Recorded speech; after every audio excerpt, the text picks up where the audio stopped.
Okay, so I think we should kick off with the last session of the day. And I'm extremely delighted to introduce Dan Zahavi, who's the director of the Center for Subjectivity Research at the University of Copenhagen. His publications are extremely numerous, so I will mention the two I've recently reread, which are Whoso's Phenomenology and the Phenomenological Mind. And I would say that the former has actually done quite a lot to illuminate Husserl to a broad readership. So I will hand over to Dan, who incidentally got up very early this morning to talk about whether naturalizing phenomenology is a desideratum or a category mistake.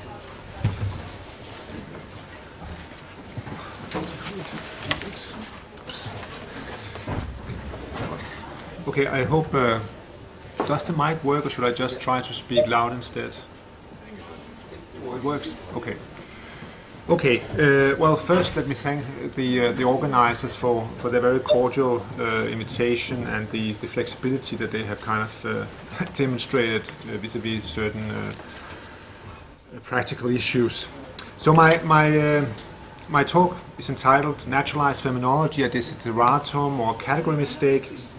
And the basic aim of my talk is to make the case that the answer to this question very much depends on what one takes the question to be, and that we need to distinguish a number of very different readings of what both phenomenology and naturalization amounts to. And I think this diversity is also quite evident from the program of this conference and also from the titles of the lectures. Now let me start by going back in history. In a lecture entitled Phenomenologie und Psychologie from 1917, Husserl raised the following question: why introduce a new science entitled phenomenology when there's already a well-established explanatory science dealing with the psychic lives of humans and animals, namely psychology? More specifically, psychology is a science of naturalized consciousness, and could it not be argued that a mere description of experience, which is supposedly all that phenomenology can offer, does not constitute a viable scientific alternative to psychology, but merely a perhaps indispensable descriptive preliminary to a truly scientific study of the mind? As Husserl remarked, this line of thought had been so convincing that the term phenomenological was being used in all kinds of philosophical and psychological writings to label a direct description of consciousness based on introspection. And he then went on to claim that this identification of phenomenological reflection with introspection was preposterous and perverse. And I think these are not terms that he was, that he used easily. So it certainly showed that he was very uncomfortable with this way of understanding phenomenology. Now, the only reason for mentioning this is that the parallel to the contemporary discourse is of course very striking, because currently the term phenomenology is also being used by a number of cognitive scientists and analytical philosophers of mind to designate either what its likeness of experience or the first-person description of this experiential character. Now, given such a reading of what phenomenology amounts to speak of and envisage a naturalized phenomenology is then typically understood as addressing Chalmers' hard problem or Lewine's explanatory gap.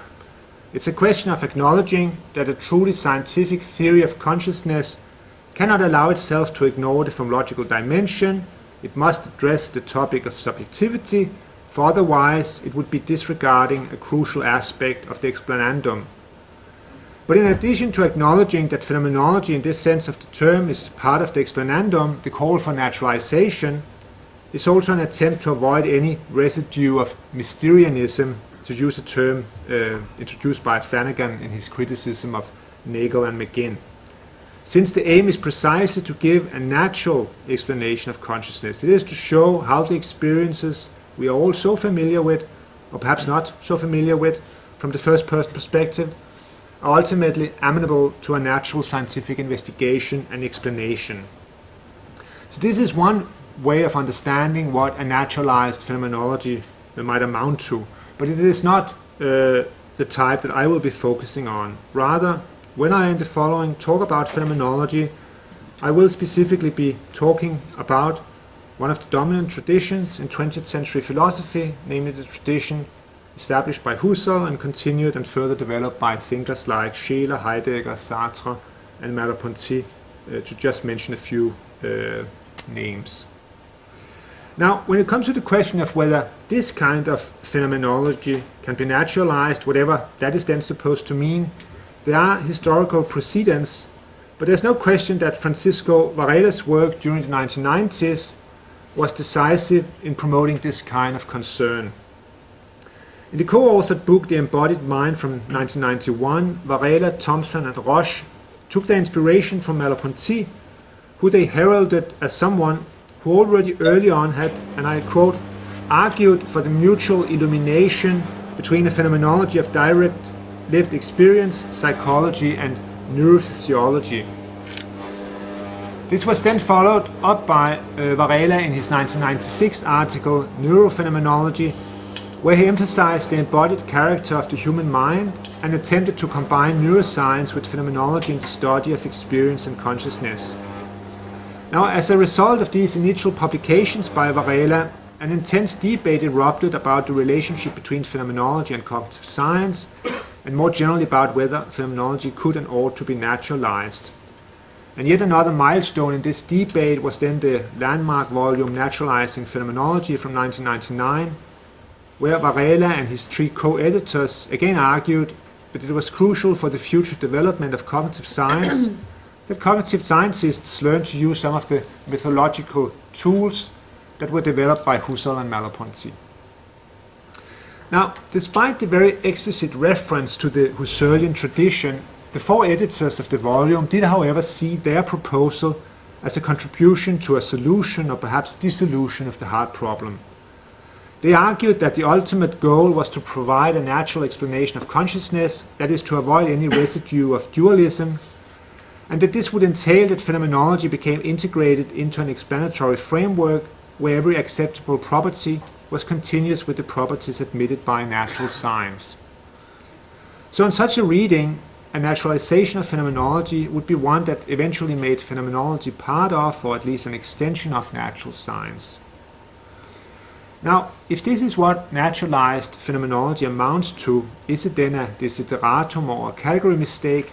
Well, I think from the point of view of orthodoxy, there's hardly any question what the answer is. I mean, let's not forget that Husserl was a staunch anti-naturalist. In the long essay, Philosophie als strenge Wissenschaft, from 1910-11, Husserl described naturalism as a fundamentally flawed philosophy, and he argued that it had typically had two different aims: the naturalization of ideality and normativity, and the naturalization of consciousness. And in his view, both attempts were misguided and both failed. On his view, the naturalistic reduction of ideality led to skepticism, and this, in fact, was one of Husserl's main arguments in his famous fight against psychologism and the logical investigations. As for Husserl's criticism of the attempt to naturalize consciousness, he explicitly contrasted his own phenomenology of consciousness with a natural scientific account of consciousness. Now, both disciplines investigate consciousness, but according to Husserl, they do so in utterly different manners. And to suggest that the phenomenological account could be absorbed or reduced or replaced by a naturalistic account was for Husserl sheer nonsense.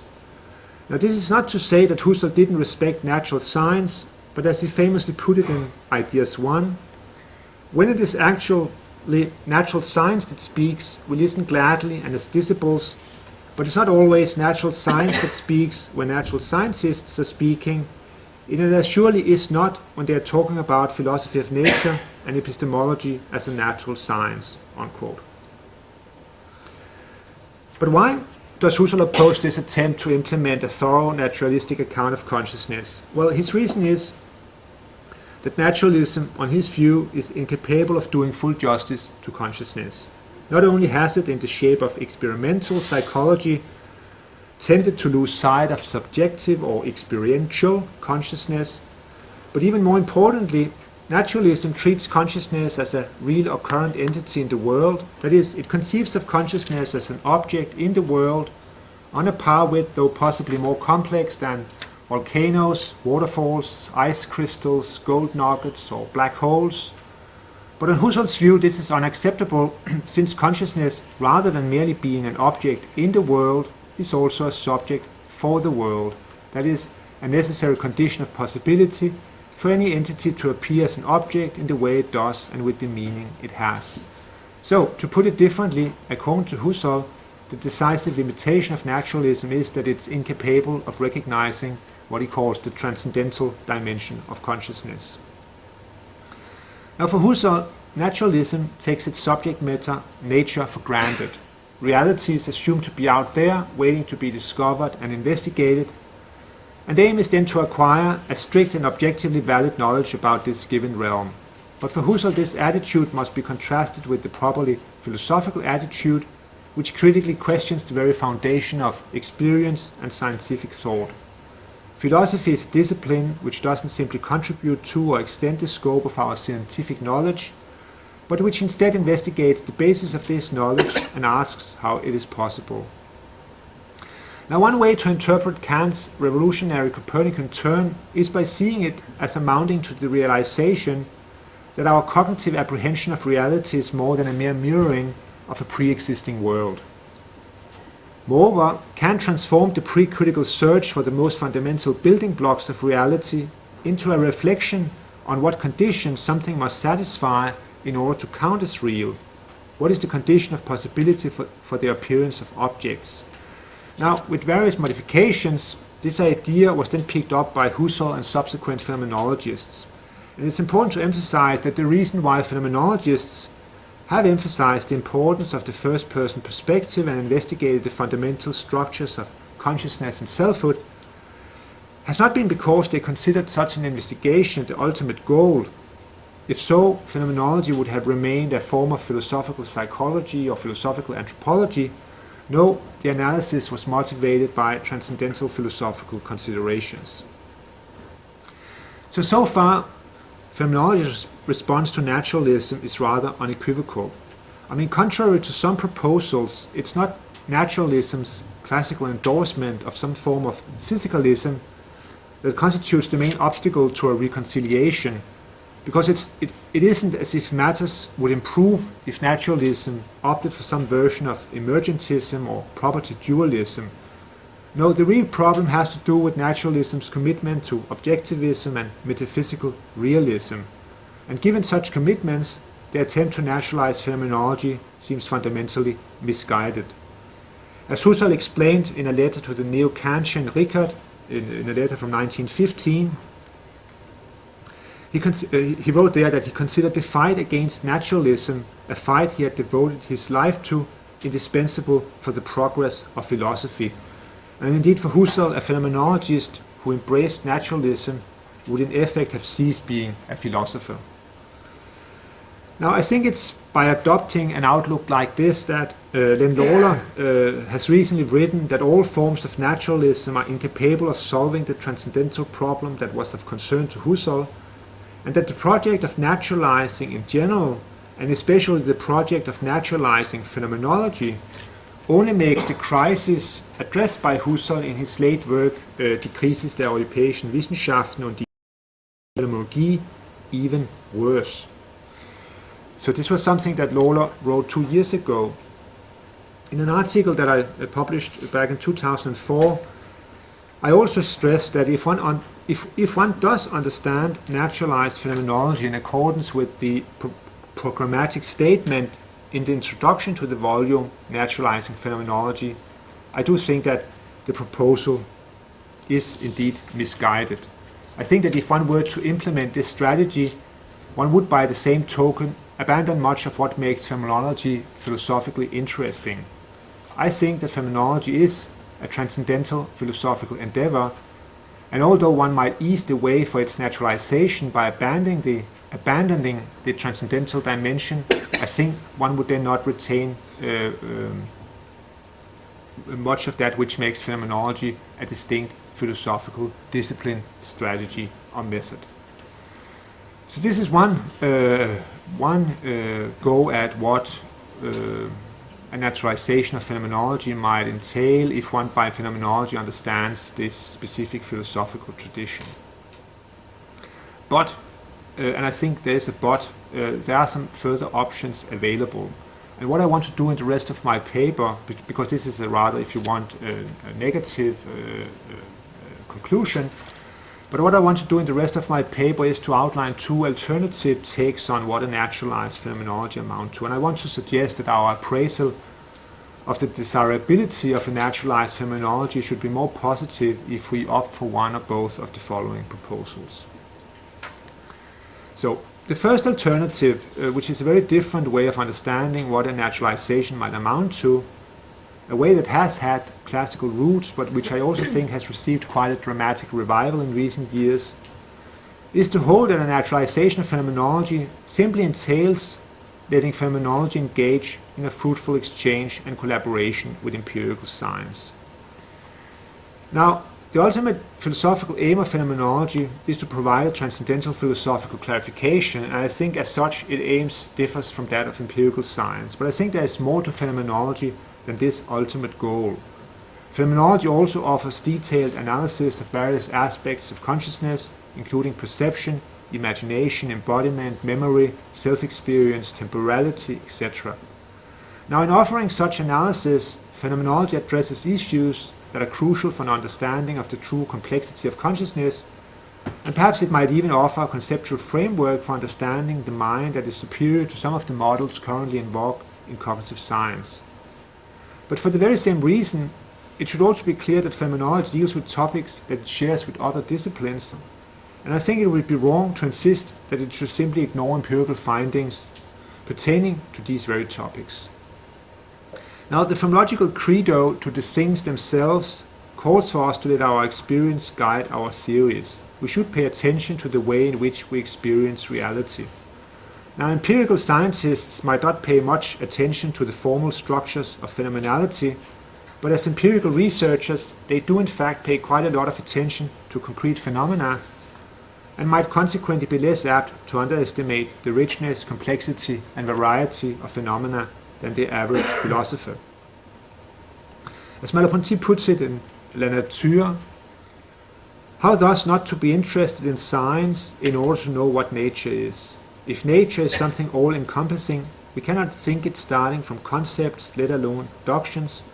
Rather, we must think it starting from experience, and in particular experience in its most regulated form, that is, science. But what does this entail? Does it entail that a phenomenological account of, for instance, perception or action should necessarily be informed by and constrained by, say, investigations of the neuronal mechanisms and processes involved in action and perception? And I mean, such a critical question might be motivated, and it is, I think, it could be intended as a kind of reductio ad absurdum. But such a question would then be motivated by the thought that, generally speaking, a phenomenological account of perception and action is an attempt to do justice to the first-person perspective. It seeks to understand the experience in terms of the meaning it has for the subject, and doesn't address the subpersonal mechanisms that might enable us to experience the way that we do. So, given such a reading, one might say, okay, what kind of possible collaboration could one envisage between phenomenology on the one hand and the empirical investigation of consciousness on the other?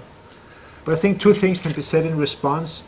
First, we shouldn't overlook that disciplines such as psychopathology, neuropathology, developmental psychology, cognitive psychology, anthropology, etc., can provide person-level descriptions that might be of phenomenological relevance. I think the examples are legion, but if one were to mention a few, one could single out neuropsychological descriptions of various disorders of body awareness.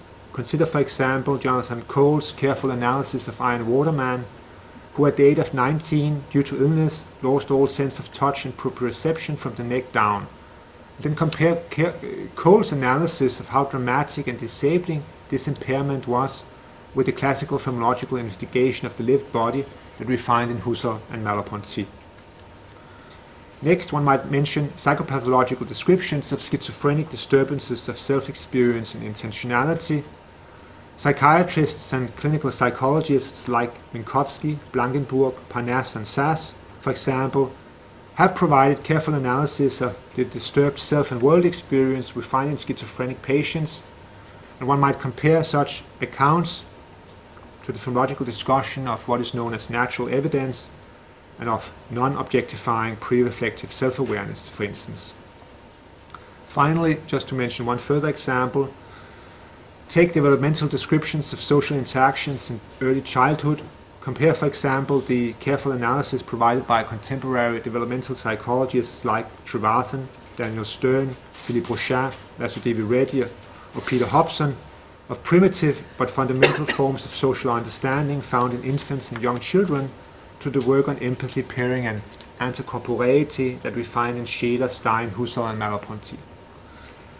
Secondly, not only personal level accounts, but subpersonal accounts might also have relevance for phenomenological analysis. For example, assume that our initial phenomenological description presents us with what appears to be a simple and unified perceptual phenomenon. Now, when studying the neural correlates of this phenomenon, we discover that not only areas linked to perception, but also areas linked to episodic memory are activated. Now, this discovery might motivate us to return to our initial phenomenological description in order to see whether the phenomenon in question is indeed as simple as we thought. Now, assuming that phenomenologists are not infallible and that their first attempts are not always perfect, it's possible that a more careful phenomenological analysis will reveal that the experience harbors a concealed complexity. But I think it's important to emphasize that the discovery of a significant complexity on the subpersonal level, to just stick to this simple example, cannot by itself force us to refine or revise our phenomenological description. It can only serve as motivation for further inquiry. Because there is no straightforward isomorphism between the subpersonal and the personal level, and I think ultimately the only way to justify a claim concerning a complexity on the phenomenological level is by cashing it out in experiential terms.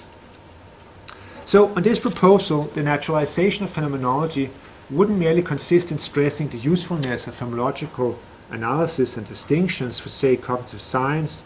The point wouldn't merely be that phenomenology might prove indispensable if we wish to obtain a precise description of the explanandum, a sine qua non for any successful attempt to identify and localize the relevant neurobiological correlate. It wouldn't merely be a question of employing phenomenological insights in the empirical investigation of the mind. Rather, the idea would be that the influence goes both ways. It would be a question of letting phenomenology profit from and be challenged by empirical findings. And this is, of course, why people have talked of a mutual enlightenment. Now, as in so many other cases, the proof of the pudding is in the eating, and any claims concerning a mutual enlightenment between phenomenology and empirical science has to be demonstrated in concreto. Now, various complementary proposals are currently in the offering when it comes to cashing out this idea in more concrete details. One proposal entitled Neurophenology was initially proposed by Varela, but subsequently further developed by Lutz and Thomson. Their basic proposal was to train the experimental subjects in order to let them gain greater intimacy with their own experiences. The subjects were subsequently asked to provide descriptions of these experiences using an open question format, and thus without the imposition of predetermined theoretical categories, and the ensuing descriptive categories were then subsequently validated intersubjectively and used to interpret correlated measurements of behavior and brain activity. Now, more recently, Sean Gallagher has made a slightly different proposal, which he has entitled Frontloaded Phenomenology. Rather than focusing on the training of experimental subjects, the idea is here to start with the experimental design and to allow insights developed in phenomenological analysis to inform the way experiments are set up. To take a concrete example, let's consider the issue of self-consciousness. Within developmental psychology, the so-called mirror recognition task has occasionally been heralded as a decisive test for self-consciousness.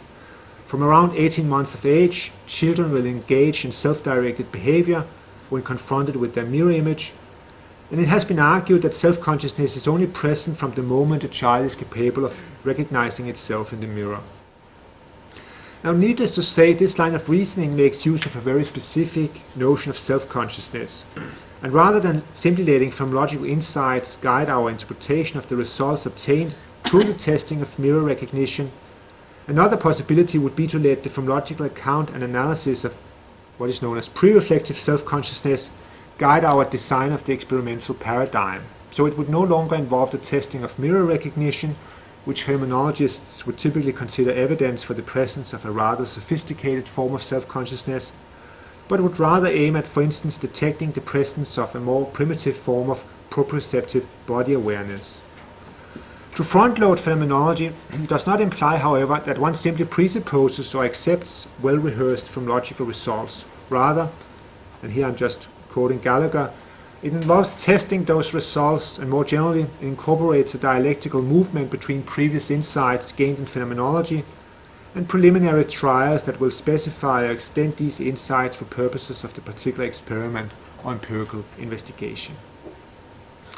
Now, one obvious question to ask is whether there are any precedents in classical phenomenology for such an integrative approach. And let me just briefly consider and compare the case of Husserl and Merleau-Ponty. In several of his writings, Husserl distinguished two different phenomenological approaches to consciousness. On the one hand, we have transcendental phenomenology, and on the other we have what he called phenomenological psychology. Now, what is the difference between these two approaches? Both of them deal with consciousness, but they do so with rather different agendas in mind. For Husserl, the task of phenomenological psychology is to investigate intentional consciousness in a manner that respects its peculiarity and distinctive features. Phenomenological psychology is a form of philosophical psychology which takes the first-person perspective seriously, but which, in contrast to transcendental phenomenology, remains within the natural attitude that it abstains from any transcendental consideration or reflection. So the difference between these two phenomenological approaches is that phenomenological psychology might be described, again using a Husserlian term, as a regional ontological analysis which investigates consciousness for its own sake. In contrast, transcendental phenomenology is a much more ambitious, global enterprise. It's interested in the constitutive dimension of subjectivity, that is, it's interested in an investigation of consciousness insofar as consciousness is taken to be a condition of possibility for meaning, truth, validity, and appearance. Now, what is the relevance of this distinction between transcendental phenomenology and phenomenological psychology? Well, although Husserl's primary aim was the development of transcendental phenomenology, he was not blind to the fact that his analysis might have ramifications for and be of pertinence to the psychological study of consciousness and vice versa.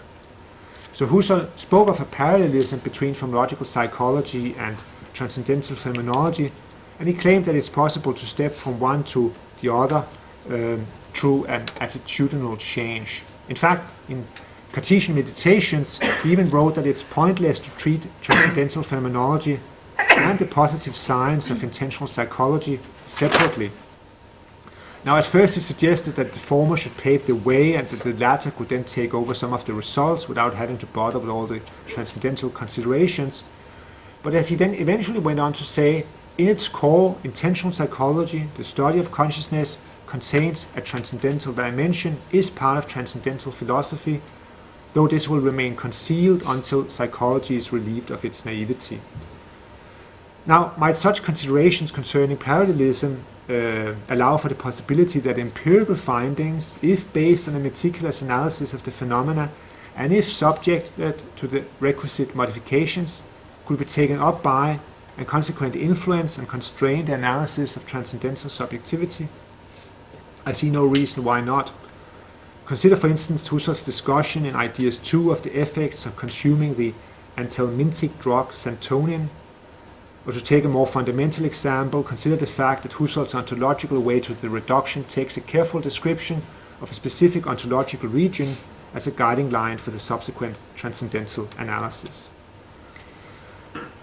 Now, if we move on to Merleau-Ponty, things will perhaps get even clearer, because it's well known that he already in his first major work, The Structure of Behavior, discussed such diverse authors as Pavlov, Freud, Kafka, Piaget, Watson, and Vallon. The last subchapter of the book carries the heading, Is There Not a Truth in Naturalism? It contains a criticism of Kantian transcendental philosophy, and on the very final page of the book, Merleau-Ponty calls for a redefinition of transcendental philosophy that makes it pay heed to the real world. So rather than making us choose between either an external scientific explanation or an internal from logical reflection, a choice which would rip asunder the living relationship between consciousness and nature, Merleau-Ponty basically asks us to reconsider the very opposition and to search for a dimension that is beyond both objectivism and subjectivism. Now, this interest in positive science and its significance for phenomenology remains prominent in many of Merleau-Ponty's later works as well. His use of neuropathology, especially Gelb-Goldstein's famous Schneider case, in phenomenology of perception is well known. And for some years, Merleau-Ponty even held a chair in child psychology at the Sorbonne. As for his last writings, a representative statement is found in Signes, where Merleau-Ponty declares that the ultimate task of phenomenology as philosophy of consciousness is to understand its relationship to non-phenomenology. What resists phenomenology within us, natural being, the barbarous soul Schelling spoke of, cannot remain outside phenomenology and should have its place within it. Now, I think that what is interesting and important about this is that Merleau-Ponty didn't conceive of the relation between transcendental phenomenology and empirical science simply as a question of how to apply already established from logical insights on empirical issues. It wasn't simply a question of how phenomenology might constrain positive science. On the contrary, Merleau-Ponty's idea was that phenomenology itself can be changed and modified through its dialogue with the empirical disciplines. In fact, it needs this confrontation if it is to develop in the right way. And mind you, I think Merleau-Ponty held on to this view without thereby reducing phenomenology to merely yet another empirical science and without dismissing its transcendental philosophical nature. So to just quickly recap, the first alternative proposal basically argues that a naturalized phenomenology is a phenomenology that engages in a meaningful and productive exchange with empirical science. Phenomenology can question and elucidate basic theoretical assumptions made by empirical science, just as it might aid in the development of new experimental paradigms. Empirical science can present phenomenology with concrete findings that it cannot simply ignore, but must be able to accommodate, evidence that might force it to refine or revise its own analysis. But of course, although empirical findings are important, we should not forget that they are also open to interpretation, and that their interpretation will usually depend upon the framework within which one is operating. So the theoretical impact of an empirical case is not necessarily something that can be easily determined. And although I would argue that phenomenology should pay attention to empirical findings, this doesn't entail that it should also necessarily accept the metaphysical and epistemological interpretation that science gives of these findings. So this was the first alternative, and in fact, when dealing with some of the last stuff that I said about Merleau-Ponty actually hints at what the second alternative might be. Because the second alternative would argue that we need to address an issue that so far has remained somewhat in the background, because it could be argued that naturalism is really not a univocal term, and that the real task facing phenomenology is to resist the attempt by metaphysical realists to monopolize the concept of nature. So to put it differently, it could be that the real challenge would be to rethink the very concept of nature, the concept about which Hume once declared, and I quote, "There is none more ambiguous and equivocal," unquote. So, why make do with an unduly restricted conception of nature? Why not recognize that there might be other kinds of naturalism than the one that takes it for granted that nature is exhausted by what natural science, as it is currently conceived, is capable of revealing to us? To put it differently, perhaps we should realize that it's mandatory to operate with a richer notion of nature, one that has room for such issues as meaning, context, perspectives, affordances, and cultural sediments.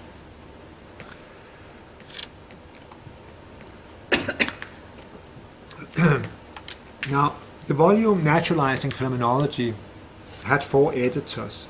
The programmatic introduction to the volume had 4 authors. And there are some indications in the text that they might not all have been perfectly in agreement. Because next to the view I presented earlier, according to which the philosophical clarification that phenomenology has traditionally offered was sort of replaced with an explanatory account, we also find texts in the introduction where the editors explicitly describe their own project as entailing a re-examination of, I quote, the usual concept of naturalization in order to lay bare its possible limitations and insufficiencies, unquote. They also speak in favor of recasting the very idea of nature and of the need for modifying our modern conception of objectivity, subjectivity and knowledge. They explicitly reject the claim that scientific objectivity presupposes a belief in an observer-independent reality, and referring to quantum mechanics and to Heisenberg's uncertainty principle, they argue that physical knowledge is about physical phenomena, which are then treated in an intersubjectively valid manner. Most revealing of all, however, is perhaps a reply given by Varela to a question that I posed to him at a meeting in Paris in 2000. What he said was that the volume Naturalizing Phenomenology was only intended as the first part of a larger project. The second, complementary volume, which unfortunately was never realized due to Varela's untimely death, was planned to carry the title Phenomenologizing Natural Science. Now, in his most recent book, Mind and Life, Varela's collaborator Evan Thompson has tried to take up the challenge by arguing that a naturalization of phenomenology will lead to a renewed understanding of the nature of both life and mind.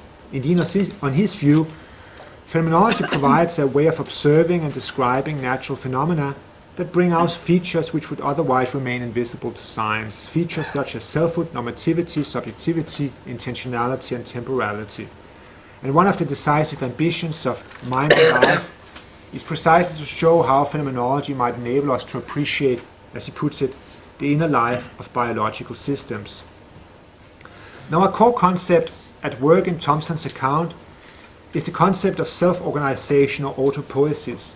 Thompson argues that living organisms have a different emergent form of individuality and unity than physical being. Already at the metabolic level, living organisms preserve their identity through material changes, and in that sense one might speak of their self-identity in terms of an invariant dynamic pattern. As Thompson puts it, to exist as an individual means to be not only numerically distinct from other things, but to be a self-pole in a dynamic relationship with that which is other. Even at the minimal cellular level, living organisms maintain their own identity by differentiating themselves from their surroundings. And Thompson emphasized that this differentiation between self and world, this boundary between inside and outside, should not be conflated with independence or separation, because the identity and individuality of the organism is one that is established in constant exchange with, assimilation of, and accommodation to the world. Now, insofar as an organism is self-organizing, things will have significance or valence for it, and this means that it qua living being, rather than being a sheer exteriority, already embodies a kind of interiority. Even at the bacterial level, one can consequently distinguish an internal identity and an outside world. This interiority of life is a precursor to the interiority of consciousness. And so Thompson argues that life and mind share a set of basic organizational properties. The properties distinctive of mind are an enriched version of those fundamental to life. Mind is lifelike, and life is mind-like. So Thompson's general idea is that one, by articulating a biologically based conception of cognition that gives a natural place to the significance things have for an organism, might join biology to subjectivity and phenomenology, where other theories are left with an explanatory gap. And given what has been said so far, it should then come as no surprise that Thompson also argues that we have no chance of uniting mind and nature unless we work to redefine both sides and view consciousness as fundamentally embodied. And rather than seeing the challenge as consisting in explaining how consciousness can arise from inanimate objects, a more meaningful and useful approach is to examine the relationship between a living body and a lived, minded body. Now, according to this second alternative, a naturalization of phenomenology would not only entail a modification rather than an abandonment of transcendental philosophy, but also a rethinking of the concept of nature, a rethinking that might ultimately lead to a transformation of natural science itself. And before everybody then says, well, this is just pure hand-waving, let me just, as a side remark, mention that there are those who argue that full theoretical implications of Einstein's and Bohr's revolution in physics are yet to be realized. In 1922, Maurice Schlick gave a talk where he argued that the general theory of relativity had disconfirmed transcendental philosophy and vindicated empiricist philosophy.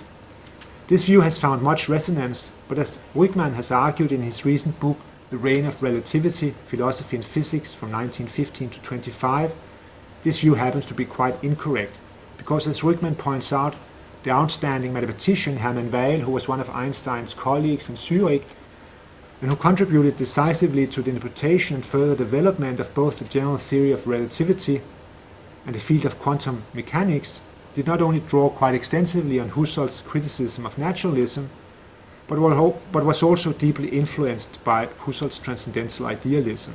So it's by no means obvious that some of the decisive developments in theoretical physics really leave our standard conception of subjectivity, objectivity, and knowledge untouched. Anyway, and perhaps more to the point, when assessing, and this is kind of my conclusion now, when assessing whether and to what extent naturalism and transcendental philosophy are compatible, I think it's important to remember that although Husserl's phenomenology is undoubtedly a form of transcendental philosophy, it would be a mistake to overlook the fact that it differs rather markedly from the traditional Kantian conception of the transcendental. One commentator, who is among us today, has recently argued that Husserl through the 1920s and 30s, I quote, became increasingly wide-reaching, even baroque, in his conception of the transcendental, unquote. But rather than calling Husserl's notion of the transcendental baroque, perhaps it would be more to the point to realize that Husserl subjected the very notion of the transcendental to a far-reaching transformation. As I've argued elsewhere, Husserl's later phenomenology is characterized by its attempt to modify the static opposition between the transcendental and the empirical, between the constituting and the constituted. And it is, for instance, against this background that one should understand Husserl's claim that the subject's constitutive experience of the world goes hand in hand with the subject's constitutive experience of its own worldly being. In fact, Husserl would even argue that transcendental subjectivity must necessarily conceive of itself as a worldly being if it is to constitute an objective world, since objectivity can only be constituted by a subject which is both embodied and socialized. But this was not an insight that Husserl only reached at the very end of his life, because in a text written around 1914 to 15, Husserl already argued that actual being, or the being of actual reality, doesn't simply entail a relation to some formal cognizing subject, but that the constituting subject in question must necessarily be an embodied and embedded subject. So already in this period, Husserl is claiming that the subject, in order to constitute the world, must necessarily be bodily embedded in the very world that it is seeking to constitute. And as he then continues, the constitution of an objective world also requires that the subject stands in an essential relation to an open plurality of other embodied and embedded subjects. Now, in L'Amour et les Choses, Foucault has argued that phenomenology exemplifies a modern discourse that in its investigation of experience seeks to both separate as well as integrate the empirical and the transcendental. It's an investigation of experience that, in the face of positivism, has tried to restore the lost dimension of the transcendental, but which at the same time has made experience concrete enough to include both body and culture. To Foucault, it's quite clear that this modern type of transcendental reflection differs from the Kantian type by taking its point of departure in the paradox of human existence rather than the existence of natural science. And although Husserl had apparently succeeded in unifying the Cartesian theme of the cogito with the transcendental motive of Kant, the truth, according to Foucault, is that Husserl was only able to accomplish this union insofar as it changed the very nature of transcendental analysis. Because when transcendental subjectivity is placed in the fundamental dimension of time, the strict division between the transcendental and the empirical is compromised. The question of validity and of genesis becomes entangled. And it's this transformation that in Foucault's view has resulted in phenomenology's simultaneously promising and threatening proximity to empirical analysis of man. Now, I think Foucault's diagnosis is correct, though I don't share his subsequent criticism of phenomenology. To put it differently, I do think one has to realize that phenomenological transcendental philosophy differs from Kantian transcendental philosophy, and I think that is also something one should consider if one wants to ask to what extent transcendental phenomenology can be naturalized. But regardless of how theoretically fascinating this second alternative might be, I mean this alternative which consists in saying we need to modify and reform the notion of nature, the notion of naturalization, the very concept of transcendental philosophy, it should, I think, be obvious that it is, of course, a far more ambitious and daunting proposal than the first alternative, which is a much more modest and I think considerably easier way to approach the issue regarding the relation between phenomenology and naturalism. Because that much easier way is just to look quite concretely at how phenomenology and empirical science can engage in a fruitful and productive exchange. And it's no coincidence that Husserl is reputed to have demanded small change, Kleingeld, from his students, and that he in a letter to Nathorp wrote that he remained unsatisfied as long as the large banknotes and bills are not turned into small change. So Husserl stressed the importance of providing minute and careful analysis at the expense of developing ambitious and speculative systems. And without sounding too boring, I mean, perhaps we should take that advice to heart. Thank you very much.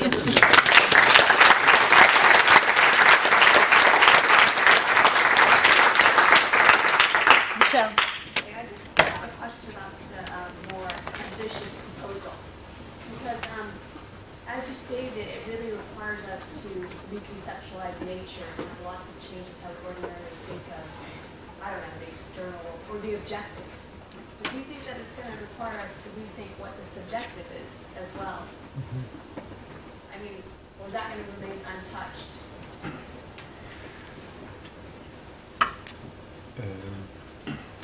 Well, I guess at first what I had in mind was really that it would force us to reconsider. Well, to some extent, well, it depends on what you mean. I think it would force us to reconsider what we mean by transcendental consciousness, surely.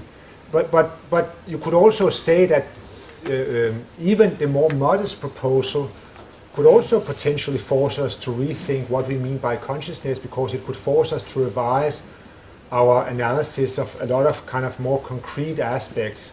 But I just don't think that the transcendental dimension is really what is at stake in that more modest proposal. I don't know if that's kind of... Yeah, I was just wondering, because it's pretty radical, you might think the second proposal, Sure. what we have to do in Sure. thinking about nature. Sure. I was just wondering if there was any comment. Yeah, well, no, I mean, you know, I just have a lot of what's the term? Admiration for people who want to do that. Yeah. Galen. Yeah, I'm not sure how this fits with the previous question, but I mean, I can't feel any conflict between naturalism and phenomenology. And I mean, I don't think no serious naturalist nowadays is a reductive materialist. So first there's that point. And actually, then there's the point, of course, that naturalism seems to mean almost anything. So I wonder, what is this objection to naturalism that involves objectivism? Okay. No, because that was also what I said. I mean, as far as I can see, whatever problems traditional phenomenology might have with naturalism hasn't. I mean, it really doesn't deal. It doesn't have any. It has nothing to do with this metaphysical discussion about, you know, whether we should go for reductionism or be, you know, dualist or anything like that. I don't think that is the issue. No, I think rather, and then of course, I mean, potentially this might be something that people could question, and I guess that is to some extent also what then enters into this more ambitious proposal. I mean, it might be that one, you know, could envisage a different form of naturalism. I guess, I don't know whether we need to go that far, but I mean, the talk on Schelling earlier today certainly showed that there are ways of thinking about nature that doesn't take this kind of objectivist stance. But I guess what Husserl, I think, had in mind when he was so relentlessly criticizing naturalism was basically what he took to be a core assumption, namely that naturalism takes consciousness to be, an object in the world. So we have the world, and as part of that world, there's also consciousness. But And for him, it is also an object in the world. yeah, but the question is, he wouldn't deny that, but he would want to say that there is a dimension, and in his view, the really, the most marvelous and fascinating aspect about consciousness is lost as long as one only considers consciousness as an object in the world. I mean, that is basically his claim. And of course, I mean, you kind of have to you have to have the kind of Kantian framework in mind. So if you are kind of a staunch realist, I don't think you will be able to kind of accept or perhaps even follow the coherency of this line of thought. But that's not my viewpoint. David. I share what he said there. I'm not convinced that the issue is independent of the reductive metaphysics. Okay. So,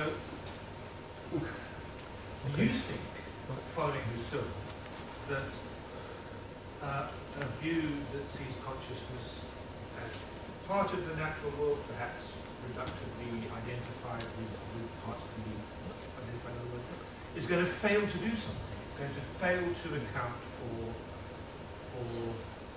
meaning, for consciousness. That's what you said. You said only if you see consciousness as somehow prior will you be able to understand truth and meaning.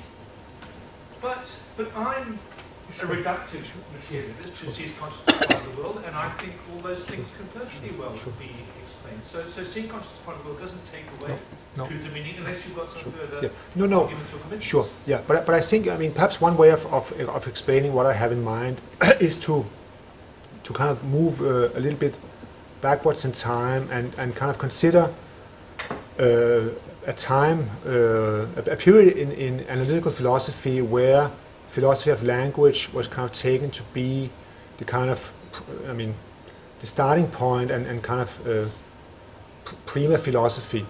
So, I mean, there was a point, perhaps this is what classical analytical philosophy was all about, where language was supposed to kind of provide the framework within which meaningful discourse about all kinds of entities could take place. Now, I guess what I'm trying to say is just that in order to criticize that view, I mean, I don't really see. I mean, of course you can criticize it. Of course you can make arguments against that way of philosophizing. But I just don't see arguments that is cashed out in the discussion between dualists and physicalists as really being what is at stake here. I mean, to put it differently, again I'm talking a little bit out of my own field now, but I mean, many people now are probably reluctant in following Dommett's anti-realism, but I mean, is the reason why they have jettisoned that, is that because they want to argue against dualism in favor of a kind of physicalism? I don't think that's the kind of arguments. So, I mean, of course you can. I mean, of course, I'm not saying that people should just accept Husserl's argument that in order to account for, meaning and truth and all of these, you need to appeal to transcendental subjectivity. Of course, you can criticize that, but I just think that the arguments you need to appeal to are different type of arguments, that the arguments related to, the mind-body union and all the kind of different versions we have of trying to understanding how those things are related. I think it's a different debate. I'm prepared to grant that the crucial issue is the objectivism and the transcendental stance, but what I'm asking you is to show me how to characterize that in a way that makes it incompatible naturalism. And the attempts you had in your talk to explain what those things were didn't make it at all obvious why any naturalist would have difficulty with those things. So that's, I mean, Now, my suspicion is that the dualism and so on lies behind it. That wasn't the first question. The first question was, what's there in the transcendental stance? And that's not available to naturalists. No. What's there that commits them to an objectivism that denies truth and meaning? I don't see it. No. Well, no. Okay. Okay. Let me start out by saying, and I'm not really prepared now to provide you with a full-fledged defense of transcendental idealism. I mean, I don't think I could do that even at best of circumstances. But I think the point I want to make is not. Perhaps I should just clarify. The point is not. The point is not to say that naturalists. Oh, perhaps it is. I mean, perhaps not to say that naturalists cannot account for truth and meaning. The point is to say that I think what Husserl wants to say is that the way according to which subjectivity is involved in truth and meaning is not that the role that subjectivity plays in the generation of truth and meaning is for him not something that can be captured as long and as one simply examines consciousness as an object on a par with other objects in the world. And I mean, I realize, this won't convince anybody who are not convinced already, but, at least I try to make it the case where I think that the dispute should be, and I don't think, contrary to what you still want to say, I don't think it's related to this metaphysical debate about how many kinds of substances there are in the world. Tom. Okay, quick question, which I think follows on from David. The transcendental question is, or in a sense, like the phantom of that transcendental question is the issue, isn't it? Mm-hmm.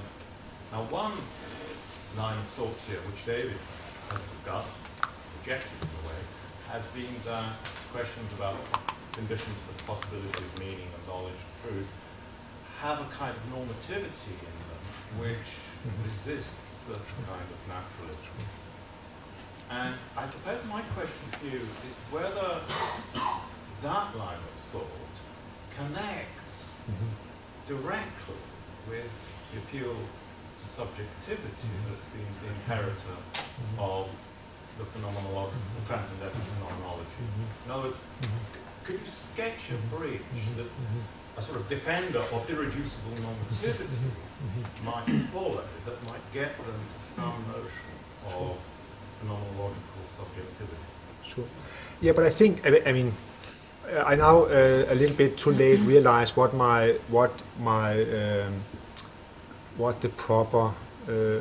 proper line of defense should have been, because I'm just now expounding Husserl, of course. I don't have to take a stand myself, do I? No, but I mean, if you go to Husserl, I think he would to some extent divorce those two issues, and I think that was kind of clear from the reference to Philosophie als strenge Wissenschaft, where he kind of made two objections to naturalism. One was that it tried to reduce normativity and ideality, and for him that led to skepticism.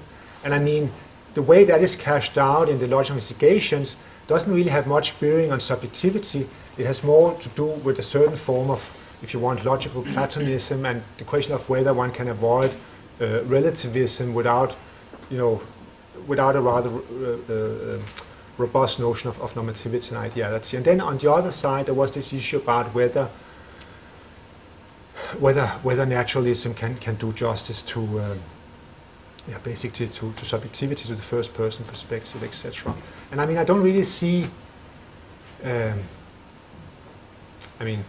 Of course, I mean, in subsequent discussions, if we kind of leave phenomenology, I guess there are frequently three areas that have been kind of marked out as constituting problems for reductionism. I mean, one would be phenomenality, another normativity, and the latter perhaps rationality. But I don't. I mean, at least not from the top of my head. I mean, I don't see Husserl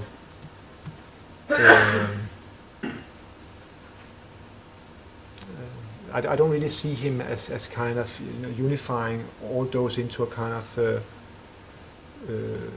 systematic whole. I mean, I might have to reconsider that, but at least to be safe, that wasn't the case in the logic investigation. So.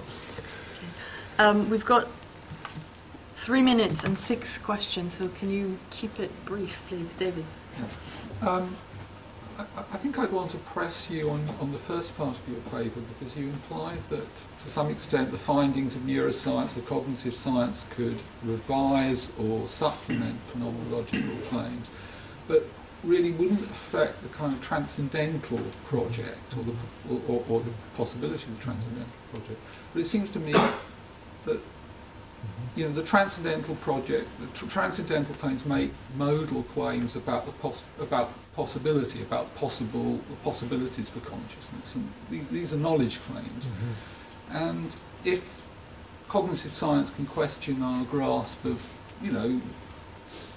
questions of the content of our perceptions, why shouldn't it question our subjective grasp of the structure of subjectivity itself, which in some ways seems a much more problematic object of knowledge. So, for example, Husserl says experience must be embodied, but how does he know that? How can I know that some kind of swarm intelligence might not have its own experience of the world? But how can I derive that claim without having some incredible insight into the nature of subjectivity, which I think, seem to have. And I think as a naturalist, I think naturalism actually can, can be posed against transcendentalism here directly as a dichotomous position. But I still wonder.